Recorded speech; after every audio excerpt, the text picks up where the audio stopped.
ಸ್ನೇಹಿತರೆ, ನಾನು ಸಿಂಪಲ್ ಆಗಿರೋಂಥ ರುಚಿಕರವಾಗಿರೋಂಥ ಒಂದು ಮ್ಯಾಂಗೋ ಕಸ್ಟರ್ಡ್ ರೆಸಿಪಿಯನ್ನು ಹೇಳಲಿಕ್ಕೆ ಅಂತ ಬಂದಿದ್ದೀನಿ ಇವತ್ತು. ಇದಕ್ಕೆ ನಾನು ತಗೊಂಡಿರೋದು 2 ಕಾಡು ಮಾವಿನ ಹಣ್ಣು, ಕಸ್ಟರ್ಡ್ ಪೌಡ್ರು, ಸಕ್ಕರೆ ಮತ್ತು ಹಾಲು ಅಷ್ಟೇ.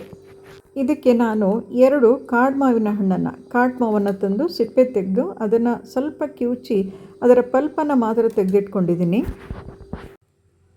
ಹಾಗೆಯೇ ಒಂದು 50 ml ಹಾಲಿಗೆ 2 ಸ್ಪೂನ್ ಕಸ್ಟರ್ಡ್ ಪೌಡ್ರನ್ನ ಹಾಕಿ ಚೆನ್ನಾಗಿ ಮಿಕ್ಸ್ ಮಾಡಿ ಇಟ್ಕೊಳ್ತೀನಿ. ನಂತರ ಅರ್ಧ ಲೀಟ್ರ್ ಹಾಲನ್ನು ಚೆನ್ನಾಗಿ ಕುದಿಸ್ತೀನಿ. ಹಾಲು ಒಂದು 5 ನಿಮಿಷ ಚೆನ್ನಾಗಿ ಕುದ್ಮೇಲೆ ಅದಕ್ಕೆ ಒಂದು 5ರಿಂದ 6 ಟೇಬಲ್ ಸ್ಪೂನ್ ಸಕ್ಕರೆಯನ್ನು ಹಾಕಿ ಮತ್ತೆ ಕುದಿಸ್ತೀನಿ.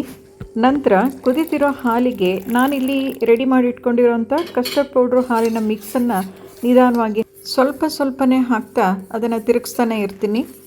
ಪೂರ್ತಿಯಾಗಿ ಸೇರಿಸಿ ಮತ್ತೆ ಒಂದು 2-3 ನಿಮಿಷ ಮತ್ತೆ ಕುದಿಸ್ತೀನಿ ಅದನ್ನು.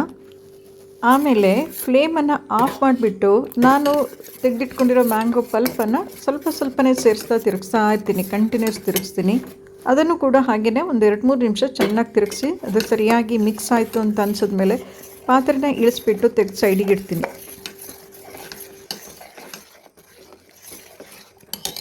ಈಗ ಅದು ತಣ್ಣಗಾಗಬೇಕು. ನಾರ್ಮಲ್ ಟೆಂಪ್ರೇಚರಿಗೆ ಬಂತು ಅಂತ ಅನಿಸಿದ್ಮೇಲೆ ಅದನ್ನು ಬೇರೊಂದು ಬೌಲಿಗೆ ಹಾಕಿಬಿಟ್ಟು ಫ್ರಿಜ್ಜಲ್ಲಿ ಇಡಬೇಕು. ಫ್ರಿಜ್ಜಲ್ಲಿ ಒಂದು 3-4 ಗಂಟೆ ಹಾಗೆ ಬಿಡಬೇಕು. ಆನಂತರ ಇದನ್ನು ತೆಗೆದು ನಾವು ಬಳಸ್ಬೋದು. ನೋಡಿ, ನಾನು ಮಾಡಿರೋ ರೆಸಿಪಿಯನ್ನು ಈಗ ಫ್ರಿಜ್ಜಿಂದ ತೆಗೆದುಬಿಟ್ಟು ಹೊರಗಡೆ ತೆಗೆದಿದ್ದೀನಿ. ಅದನ್ನು ಮುಚ್ಚಳ ತೆಗೆದು ಹೇಗೆ ಬಂದಿದೆ ಅಂತ ತೋರಿಸ್ತೀನಿ ನೋಡಿ. ಇದು ಈ ರೀತಿ ಬಂದಿರುತ್ತೆ ನೋಡಿ. ಇವಾಗ ಇದು ಹೀಗೆ ಬಂದಿದೆ. ಇದನ್ನು ನಾವು ಬೌಲ್ಗಳಿಗೆ ಸರ್ವ್ ಮಾಡಿಕೊಂಡು ಇದನ್ನು ತಿನ್ನೋದಷ್ಟೇ.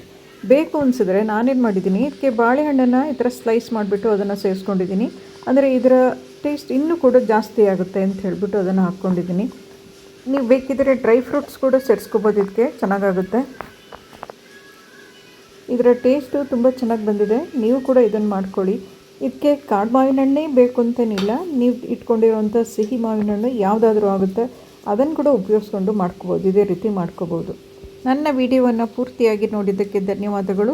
ನನ್ನ ಚಾನಲ್ಗೆ ಸಬ್ಸ್ಕ್ರೈಬ್ ಆಗಿ, ಕಾಮೆಂಟ್ ಮಾಡಿ, ಶೇರ್ ಮಾಡಿ, ಲೈಕ್ ಕೊಡಿ.